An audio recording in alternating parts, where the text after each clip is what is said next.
Hello everyone, আসসালামু আলাইকুম। আশা করি সকলে খুব বেশি ভালো আছেন। আলহামদুলিল্লাহ, আমরাও আপনাদের দয়ায় খুব বেশি ভালো আছি। সো আজকে আমরা চলে গিয়েছিলাম আমাদের রোজ আর লিওর চেক আপ করাতে। দেন আমাদের ডক্টর দেখানো শেষ, এখন আমরা চলে যাচ্ছিলাম কফি খেতে। আজকে কফি ট্রিটটা দিচ্ছিল রিফাত। সো বেশি দেরি না করে চলে যাচ্ছিলাম সোহাগ কফি হাউসে, অ্যান্ড আমি আর আম্মু রিফাতের সাথে অনেক বেশি দুষ্টামি করতেছিলাম। সো ফাইনালি আমরা চলে আসলাম সোহাগ কফি হাউসে। অ্যান্ড আসার পর আম্মু বলতেছিল যে আম্মু হট কফি খাবে, আর আমি বলতেছিলাম আমি কোল্ড কফি খাবো।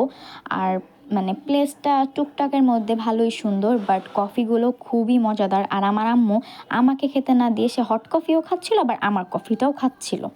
এই হলো তার অবস্থা। আর এখানে আমি কি নিয়ে ভাবছিলাম জানি না, বাট রিফাত আমার ভিডিও করতেছিল। সো এখন আমরা বাসায় চলে যাচ্ছি। আশা করি আজকের ভিডিওটা আপনাদের ভালো লাগবে। ভিডিওটা এই পর্যন্তই রাখলাম। আল্লাহ হাফিজ। আসসালামু আলাইকুম এভরিওয়ান।